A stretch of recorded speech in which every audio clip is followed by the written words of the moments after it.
dengan falah aflah, ya, gitu. Nah, maka surat Al-Kafirun memerintahkan kita untuk apa? Memerintahkan kita untuk senantiasa membersihkan jiwa kita.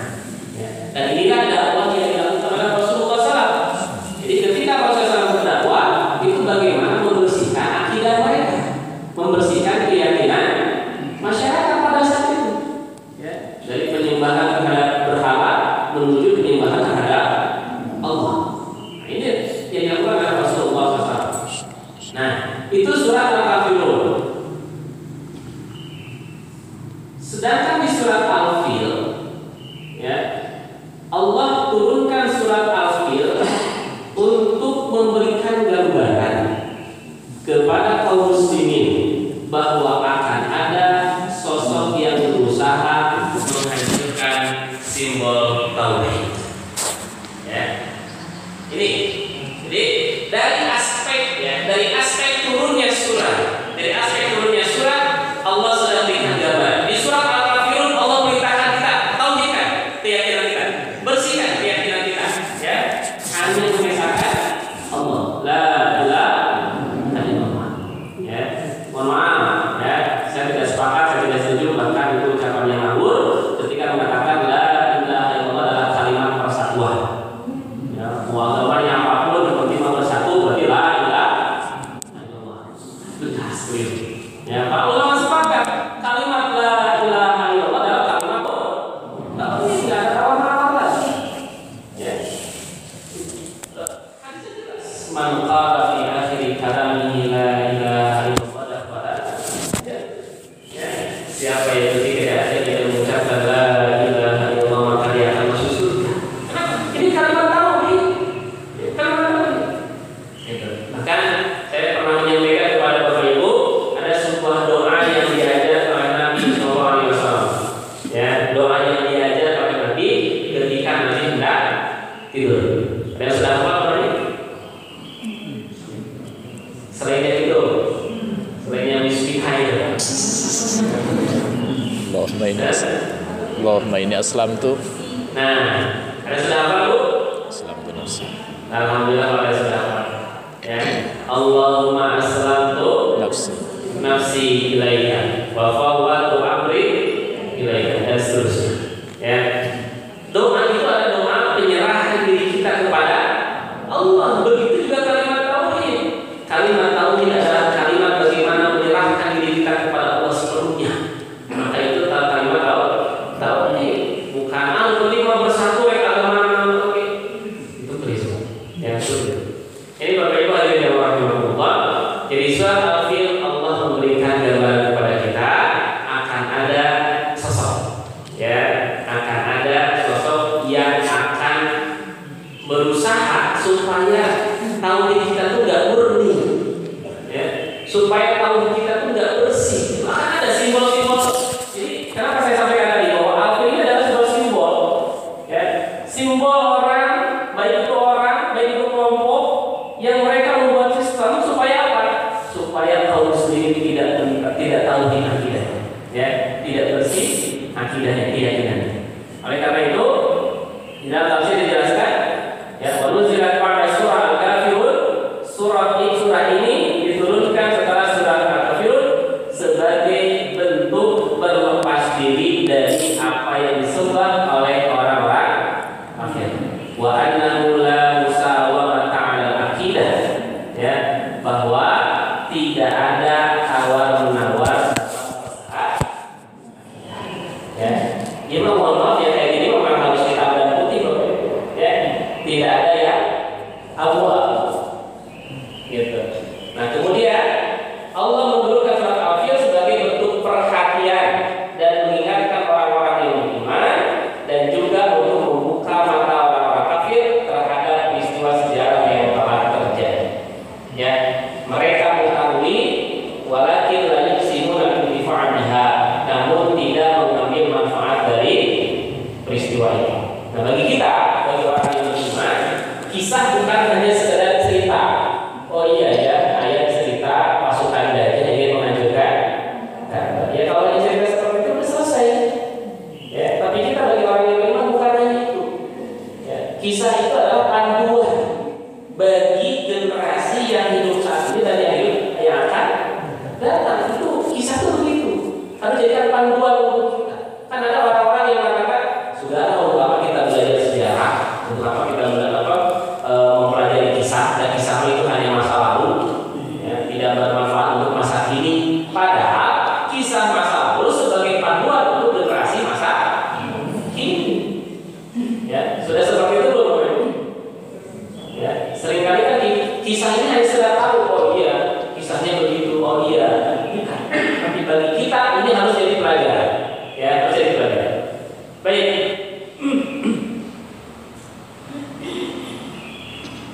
Nah, Bapak Ibu hadirin rahimakumullah,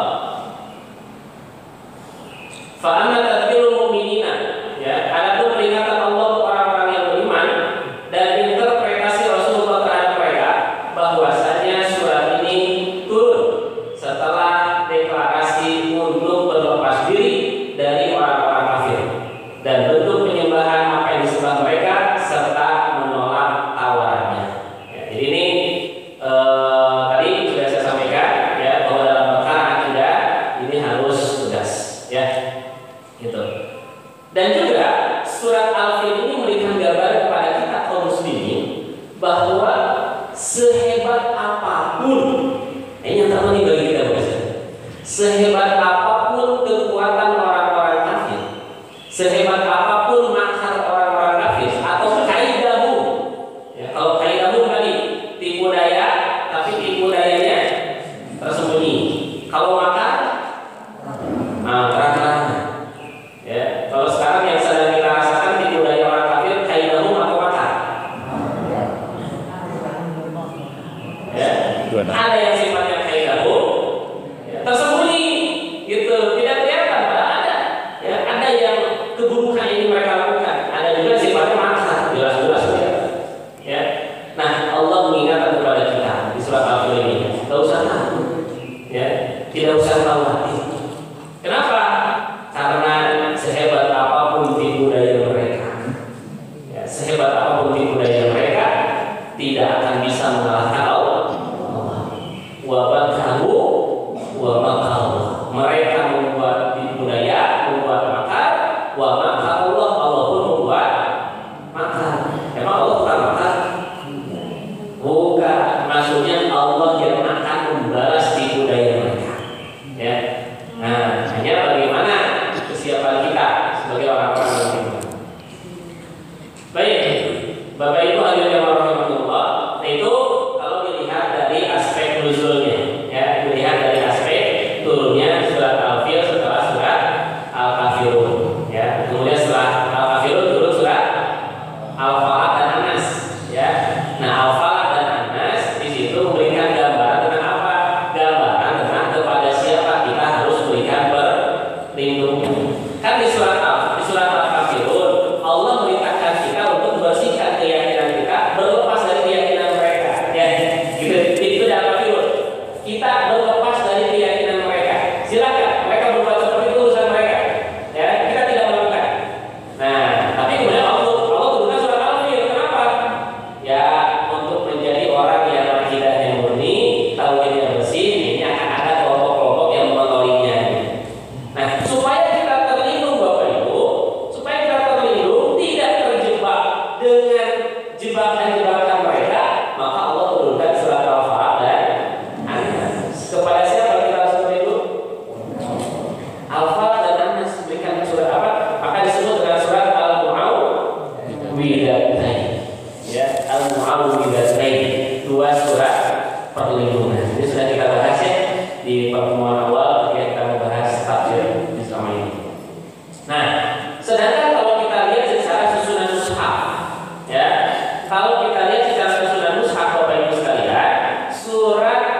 Jadi itu perbuatan yang menyimpang, ya, perilaku menyimpang atau zalim, humazah dan humazah. Kenapa mereka sampai bersikap humazah dan humazah? Jadi sikap itu mencela, mencari kejelekan orang, gitu ya, membuka aib orang, kerjanya begitu. Ya, di surat humazah itu. Nah, di surat humazah fokusnya pada sikap mereka. Ya, sikap mereka kalau boleh batu, mencela orang lain, membuka aib, dan itu sudah keseharian. Jadi tampaknya tidak ada hari tanpa nggak ya, tidak ada hari tanpa mencela, tidak ada hari tanpa menggibah. Ya, insya Allah mudah-mudahan tidak ada di sini, ya. Ya, insya Allah. Nah, kenapa mereka perbuatannya begitu, mencari-cari aib, membuka aib? Kenapa? Alladzi jama'a malau wa ada. Ya, karena mereka kerjanya adalah mengumpulkan dan menghitung-hitung harta. Artinya apa? Mental mereka itu sudah hubud dunia. Ya, anu penting mah dibayar, anu penting mah aya lumayan. Mereka berbuat batu, membuka aib orang lain tidak ada masalah. Ya, gitu. Ada yang begitu saat ini begitu. Saat. Belum belajar deh. Ya. Jadi mereka sudah punya mental itu, mental hubud dunia. Ya, cinta dunia. Maka kerjanya apa? Kerjanya membuka aib. Lihat pokok ini, buka aibnya, buka celah. Begitu kerjanya Bapak. Ya. Dan si eta mah dibayar pelanggaran eta. Ya. Nah, surat Al-Humazah itu, ya. Jadi fokusnya pada perilaku yang menyimpang. Gitu. Nah, kemudian akhir Allah berikan contoh, ya, model makhluk manusia yang mentalnya hubud dunia. Di surat Al-Fil siapa yang Allah gambarkan? Di surat Al-Fil Bapak Ibu yang Allah gambarkan siapa? Abraha. Ya, Abraha itu adalah contoh, ya, model yang mentalnya hubud dunia. Ya. Baik. Kemudian Al-Quraisy itu efek dari penyelamatan Allah kepada orang-orang Quraisy. Ya. Nah, itu sudah kita bahas tartib nuzul dan tartib mushafi. Ya, maka kemudian saya ambil, ya, kita ini dalam tafsir terkait dengan tujuan surat. Ya, tujuan surat. Kenapa Allah menurunkan surat ini? Itu ada tujuannya. Yang pertama, Allah menjaga Ka'bah dari orang-orang yang berbuat buruk terhadapnya. Ya, begitupun. Jadi Allah turunkan surat Al-Fil karena Allah ingin menjelaskan kepada nabinya, Allah ingin menjelaskan kepada rasulnya, ya, bahwa ketika Rasulullah SAW mengajarkan tauhid dan ini akan dibenci oleh kaumnya, Allah akan jaga mereka, Allah akan jaga rasulnya dari tipu daya orang-orang kafir. Jadi kalau dulu ketika Rasul belum lahir, ya, ada pasukan yang ingin menghancurkan Ka'bah, siapa yang menjaga? Allah yang menjaga. Ya, makanya kata siapa paman itu? Abu Thalib. Ya, ketika Abraha hendak menghancurkan Ka'bah, dia bertemu dengan Abu Thalib. Ya, kata Abu Thalib, kata Abraha, apa yang kamu minta? Kata Abu Thalib, kembalikan 100 ekor unta yang sudah Anda ambil. Ya, Abraha bingung. Ini saya mau hancurkan Ka'bah ini, tempat yang dianggap oleh mereka sebagai tempat yang suci. Saya menghancurkan Ka'bah, tapi kenapa yang dia minta hanya untuk dikembalikan unta? Kata Abu Thalib, ya, unta itu saya pemiliknya, sedang Ka'bah ada pemiliknya. Itu gitu. Ya, Bapak Ibu dari Allah. Nah, Ka'bah Allah akan ada yang jaga. Di surat Al-Fil ini, Allah turunkan surat Al-Fil kepada Rasulullah SAW, memberikan kekuatan kepada Nabi, menguatkan jiwa Nabi. Nggak usah khawatir. Ketika Nabi mendeklarasikan supaya masyarakat menyembah tauhid,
Akhirnya kemudian mereka datang kepada paman Nabi, ya, supaya pamannya melobi Nabi supaya Nabi menghentikan dakwah. Tapi jawaban Nabi apa Bapak Ibu? Andaikan matahari di tangan kananku, bulan di tangan. Jadi masya Allah luar biasa, ya. Dan klimaksnya adalah mereka melakukan tipu daya, bahkan makar, ya. Mereka melakukan makar, yaitu ingin membunuh Rasulullah SAW. Dan surat Al-Fil menguatkan nabinya, jangan khawatir, tidak usah takut dengan tipu daya orang-orang kafir. Ya, tidak perlu takut dengan kaidah tipu daya mereka yang tersembunyi ataupun makar mereka. Allah yang akan mencegah. Nah, ya, maka Allah turunkan surat Al-Fil. Pertanyaannya Bapak Ibu, ketika surat Al-Fil turun ini, Allah menjaga nabinya. Nah, sekarang di zaman sekarang, apa jaminannya? Allah akan menjaga tidak? Tentang apa? Tentang orang-orang yang ingin mendakwahkan tauhid. Allah akan menjaga dari budaya orang kafir tidak? Saat ini. Iya. Kenapa? Surat Al-Fil itu bukan hanya turun kepada Rasulullah, bukan hanya untuk Rasulullah, tapi surat ini pun untuk kita yang hidup di zaman sekarang. Ketika kita mendakwahkan tauhid, mengajak orang kepada tauhid, meninggalkan syirik, tapi kemudian mereka melakukan tipu daya dan sebagainya, tidak usah khawatir, Allah yang akan menjaga kita. Yakin tidak Bapak Ibu? Berapa persen? Ya. Nah, itu tujuan surat Allah menurunkan surat Al-Fil ini. Yang pertama. Kemudian yang kedua, mengingatkan kaum Quraisy bahwa tidak ada campur tangan berhala yang ada di sekitar Ka'bah dalam menjaga Ka'bah saat mendapatkan serangan dari Raja Abraha. Di pertolongan Allah, ya, dalam menyelamatkan Ka'bah itu mengingatkan juga kepada masyarakat pada saat itu, tuh berhala-berhala yang kalian sembah ternyata tidak mampu memberikan pertolongan, ya. Kemudian yang ketiga, surat Al-Fil untuk memberikan gambaran kepada Rasulullah, ya, ini hampir sama, ya, hampir sama dengan poin yang ketiga, ya, bahwa akan ada manusia yang egois atau manusia yang sombong yang akan melakukan tipu daya untuk menghentikan dakwah. Ya. Jadi Bapak Ibu, surat Al-Fil ini memberikan gambaran kepada kita tentang simbol orang-orang yang ingin merusak. Ya, dan pada saat itu ketika turunnya surat Al-Fil ini digambarkan dengan pasukan gajah. Ya, sebagaimana kita pernah membahas salah satu surat, yaitu surat Al-Lahab. Ya, Al-Lahab. Surat Al-Lahab itu berbicara tentang siapa? Masih ingat tidak? Abu Lahab. Nama aslinya? Nah, terakhir aslinya. Ya, siapa nama asli Abu Lahab? Ya, nama aslinya adalah Abdul Uzza. Ya, nama aslinya adalah Abdul Uzza. Ya, jadi kenapa Allah memberikan gelar? Ya, memberikan gelar dengan Abu Lahab. Menurut para ulama bahwa ketika Allah, ya, menyebut di dalam Al-Quran gelar, tidak nama asli. Nah, ini menunjukkan bahwa satu saat akan muncul orang-orang yang tipenya karakternya mirip si itu. Ya. Lalu zaman Nabi, di masa Nabi, Abu Lahab itu namanya Abdul Uzza. Lalu tahun 2002 di Indonesia, Abu Lahab namanya bukan saya yang menyebutnya. Ya. Nah, jadi Allah munculkan model-model yang seperti itu. Jadi setiap zaman itu akan ada, ya, model-model manusia yang memang tipenya itu menghentikan dakwah. Jadi mereka pun tidak suka Islam ini menyebar. Bahkan muncul dari kalangan keluarga. Ya, Bapak Ibu hadirin yang rahimahullah, ya, kita tadi mulai jam 4:30, ya, sekarang sudah hampir 1 jam.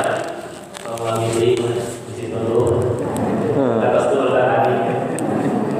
Nah, kita bahas dulu ya sampai tujuan surat Al-Fil ini kenapa Allah turunkan. Ya, jadi minimal sekarang kalau itu sudah terbayang, sudah tergambar bahwa ketika Allah membahas surat Al-Fil bukan hanya sekedar berbicara gajah, ya, tapi gajah itu adalah binatang. Ya, Bapak Ibu, kalau saya sebut nih kupu-kupu simbol apa? Kalau saya sebut kupu-kupu itu simbol apa? Apa? Keindahan, ya. Monyet. Rakus. Nah, serakah, rakus, kan begitu ya. Semut. Batang layang, gajah. Apa? Nah, jadi Allah itu menyebut ya kenapa muncul gajah itu simbol ya. Ya salah satu simbol rusak. Ya, rusak.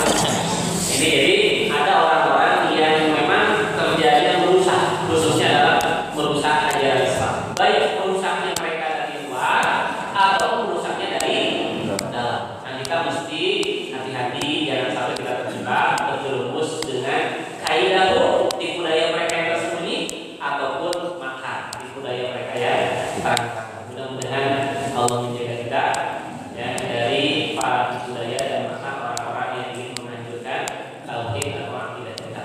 Ya. Jadi ini episode 1, insyaallah di bulan yang akan datang kita akan lengkapi terkait dengan pembahasan surat Allah a'lam bishawab. Ya, baik sudah dulu barangkali ada yang mau bertanya atau yang menambahkan.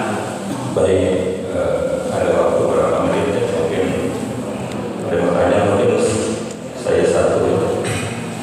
Tadi Ustaz mengatakan bahwa peristiwa surat Al-Fil itu menggambarkan adanya pertolongan Allah terhadap ancaman tauhid. Kemudian refleksinya pada masa kini pun model-model seperti itu mungkin ada orang-orang yang menegakkan kebenaran juga simbol-simbol tauhid juga sudah terancam. Kalau zaman dulu atau di dalam Al-Quran itu kan pertolongan Allah itu sering digambarkan dalam bentuk-bentuk katakanlah melalui nabi atau mukjizat di peristiwa Allah misalnya tadi apabila itu kan menghancurkan pasukan apa. Nah kira-kira pertolongan yang kita harapkan dalam kondisi sekarang ini dalam bentuk apa? Karena kita bertanya-tanya, nanti sudah ada mukjizat sudah mungkin lagi. Nah ini kita berharap sudah saudara kita, mungkin ulama kita yang zalimi. Kira-kira dalam bentuk apa? Kita nggak tahu, Mas. Ya. Jadi pertanyaannya bagus dan sulit. Bagus dan sulit. Karena kalau kita berbicara real seperti apa untuk pertolongan, ya. Dulu mungkin Bapak Ibu ingat ya terkait dengan kasus bom apa itu yang 11 September ya 11 September PTC ya itu yang dituduh siapa? Umat Islam. Nah betul ketika tuduhan itu sampai kepada umat Islam ya ternyata apakah itu ada pertolongan Allah? Banyak ya di antara pertolongan Allah adalah begitu orang-orang Eropa mereka berbondong-bondong ingin tahu seperti apa Islam itu ya dan tidak sedikit dari mereka yang kemudian memeluk agama Islam ya. Jadi ada peristiwa-peristiwa yang menurut pandangan kita menjelekkan Islam, menjelekkan kaum muslimin, tapi ternyata di sisi lain itu justru sebaliknya. Tidak sedikit orang-orang Barat, ya, orang-orang Eropa yang mereka berbondong-bondong masuk Islam karena peristiwa itu. Kenapa? Mereka mempelajari tentang sesungguhnya Islam itu seperti apa. Apakah betul Islam mengajarkan hal yang seperti itu? Ya, gitu. Terlepas peristiwa itu benar atau tidak, tapi ternyata dari peristiwa itu melahirkan banyak orang-orang yang kemudian masuk Islam, mereka mempelajari Islam.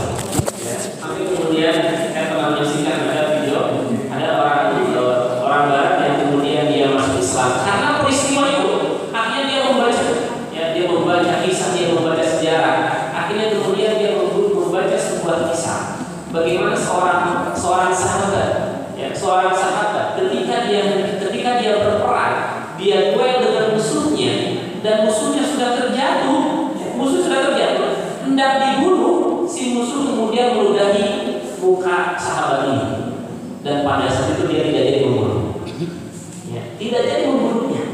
Kenapa? Ketika ditanyakan kenapa Anda tidak jadi membunuh, dia mengatakan, aku khawatir aku membunuh orang itu bukan karena Allah, tapi aku membunuh orang itu karena kesal, ya, karena marah, karena dia sudah meludahi saya marah, terus saya bunuh, aku khawatir. Gara-gara kisah itu kemudian dia, oh ternyata Islam ini adalah agama yang betul-betul indah, ya, tidak seperti yang digambarkan oleh mereka. Nah, kalau sekarang bagaimana dengan kasus misalkan sekarang ini banyak para ulama yang kemudian mereka ditangkap dan sebagainya, dituduhkan mereka adalah teroris. Bagaimana pertolongan Allah? Mungkin saat ini kita nggak bisa melihat apa-apa, tapi suatu saat mungkin Allah akan melihat kepada kita bagaimana hikmah daripada perbuatan makar musuh Islam, ya, gitu. Jadi kalau saat ini saya belum bisa menyampaikan bagaimana real bentuk pertolongan Allah. Kalau zaman dulu Fir'aun sama Bil gitu ya, burung yang berbondong-bondong lalu airnya, ya, nah tiba-tiba kemudian Allah turunkan binatang menghancurkan mereka, Allah Akbar, ya. Tapi kita mesti in tansurullah yansurkum wa yuthabbit aqdamakum. Jika kalian membela agama Allah, maka Allah pasti akan membela kalian, ya. Insyaallah. Ustaz, punten. Biasa. Enggak. Ya.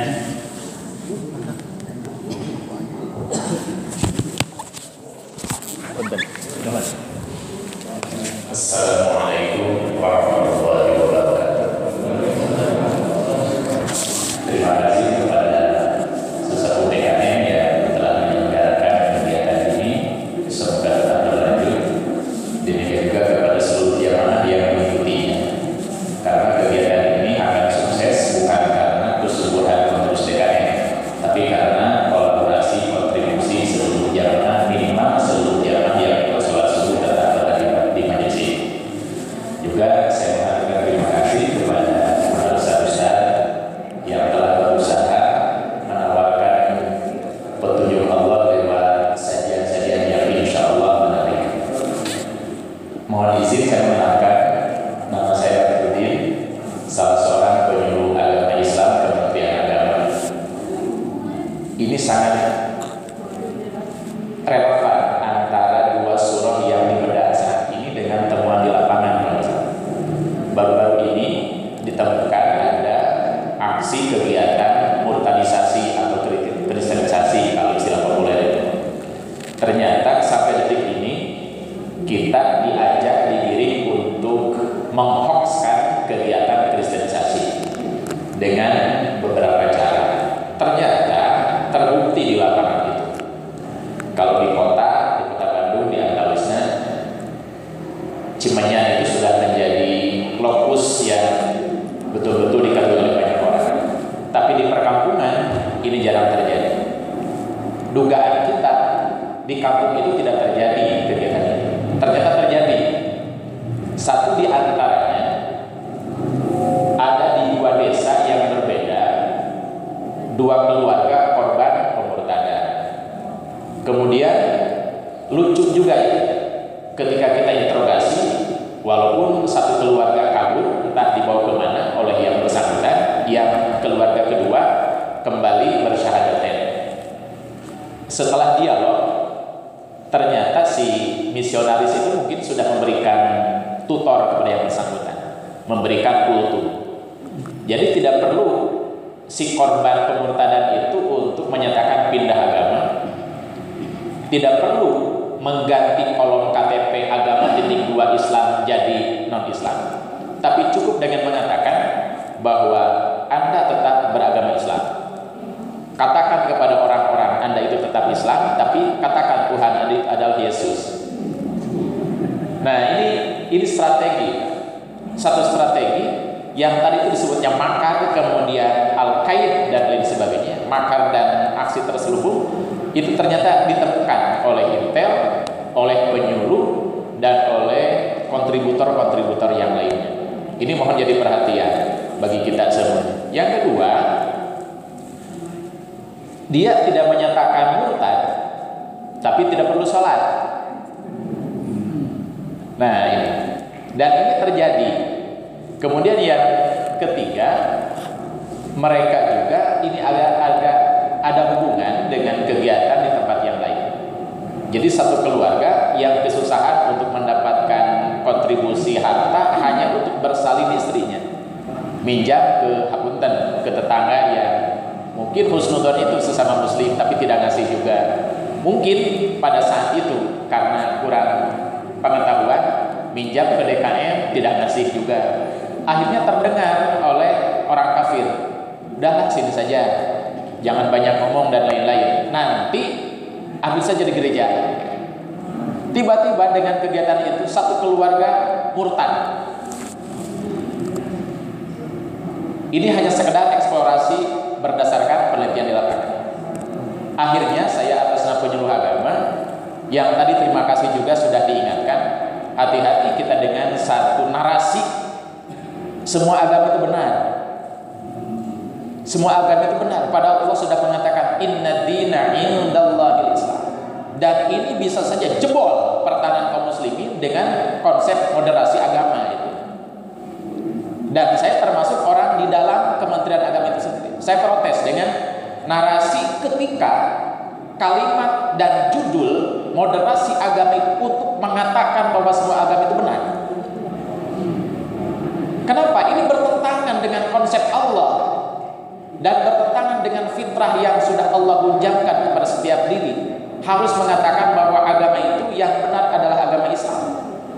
Dan orang yang melanggar itu adalah orang yang mencelupkan konsep agama kepada umat Islam yang sudah jelas beragama. Justru harus dibalik dengan konsep moderasi agama itu. Siapa orang yang belum beragama? Adalah orang-orang yang belum mengakui al-Islam sebagai agama yang benar. Bukan sebaliknya. Apalagi dicekok dengan tidak apa-apalah orang beragama dan lain sebagainya. Karena itu saya menohok, ketika ada orang murtad, boleh jadi ada banyak faktor yang menyebabkan. Satu, orang berani ugal-ugalan mengatakan semua agama benar. Berarti orang bodoh mengatakan kalau begitu ya bebas saya beragama.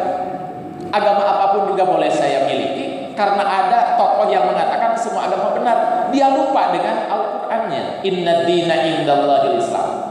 Orang yang mencari agama selain Islam itu rugi dan di akhirat dia akan tertolak.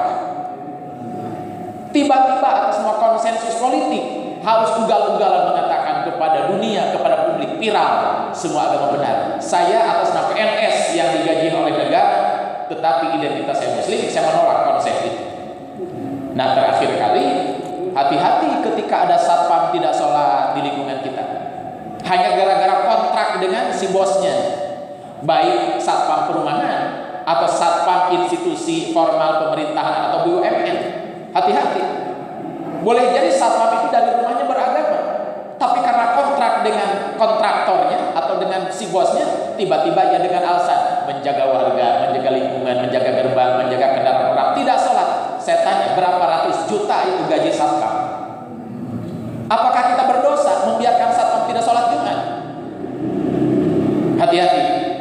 Nah, saya mengatakan sampai berulang kali, hati-hati, hati-hati. Ini kita sudah terjerembab dengan sebuah konsep moderasi itu sendiri. Tong usil kanu mabok, tong usil kanu koruptor, tong usil kanu judi, tong usil kanu zina dan lain sebagainya. Jangan usil kepada orang yang kira-kira kalau diusil dia akan menghentikan donasinya. Kalau terus oleh kita didukung mungkin akan lebih besar donasi. Ini hati-hati. Ada narasi-narasi yang sengaja dicelupkan, dimunculkan, dipiralkan, dilaunching oleh orang-orang yang tadi disebut oleh penjelasan Pak Ustadz itu. Ini akan merusak akidah. Kalau demikian kita mencebur diri dengan konsep itu, di mana pertolongan Allah? Dugaan saya Allah akan berlepas diri kalau kita mencela-mencela. Demikian barangkali yang bisa saya sampaikan. Mohon maaf tidak bermaksud menggurui, tapi ini betul-betul oleh Allah sudah dikersakkan. Ini harus klop. Dua kajian dari dua surah yang berbeda dengan temuan saya di lapangan dengan teman-teman, plus saya punya amanah dari Allah lewat negara untuk menjadi penyuluh agama yang tidak boleh menceburkan diri begitu saja gara-gara dibayar oleh pajak. Saya insya Allah lebih besar gaji saya akan lebih keras lagi menentang yang namanya pemurtadan itu sendiri. Atur nuhun sareng punten kasadayana. Wassallallahu alaihi walhamdulillahirabbil alamin. Wassalamualaikum warahmatullahi wabarakatuh. Waalaikumsalam warahmatullahi wabarakatuh. Ya, terima kasih Ustaz Rudi. Alhamdulillah. Ya, saya tadi amanah beliau ya. Berapa kali kita bertemu Ustaz di Istiqomah. Ya, berarti juga kurus di Istiqomah. Baik, Bapak itu tambahan teman-teman dari beliau. Alhamdulillah, mudah-mudahan jadi pengingat untuk kita, dan pengingat untuk kita bahwa ternyata memang terkait dengan pemurtadan ini sebetulnya tugas kita semua. Ya, bahwa bagaimana kemudian ketika masyarakat, ketika jamaah itu mereka memiliki kebutuhan-kebutuhan. Saya yakin setiap jamaah mungkin mereka punya kebutuhan yang berbeda-beda. Ya, nah jangan sampai kemudian justru ya mereka orang-orang musuh-musuh Islam yang memanfaatkan itu sehingga memurtadkan mereka. Nah, ngeri kan tadi? Tidak apa-apa KTP nama Islam tapi mengakui Tuhannya Yesus, kan ngeri. Dengan nama Islam tapi dulu salah. Ya, tidak apa-apa Islam tapi harus meyakini semua agama itu. Ya, maka itu tadi. Ya, itu bisa kaidah. Narasinya gitu kan, moderasi agama itu kaidah mereka, itu daya padahal di dalamnya ya ada juga yang makar, kalau makar tidak jelas ya. Baik, itu tambahan yang luar biasa sangat berharga bagi kita pada hari ini. Masih ada? Sudah cukup? Baik, saya rasa cukup ya. Ya, mungkin satu dari saya sebagai penutup untuk menambah semua yang kita bicarakan tadi, bagaimana kita memanfaatkan akidah, di mana kita tiada lain kita pas tahu ada di untuk menegakkan. Kita tanya kepada yang tahu. Siapa yang tahu kalau Ustaz yang kita hadirkan? Makanya kita hadirkan pengajian-pengajian, kajian-kajian dalam rangka lebih memantapkan keimanan kita. Untuk kita kami mengundang taklim-taklim yang sudah kita programkan hari hadir. Sekarang subuh Sabtu, kemudian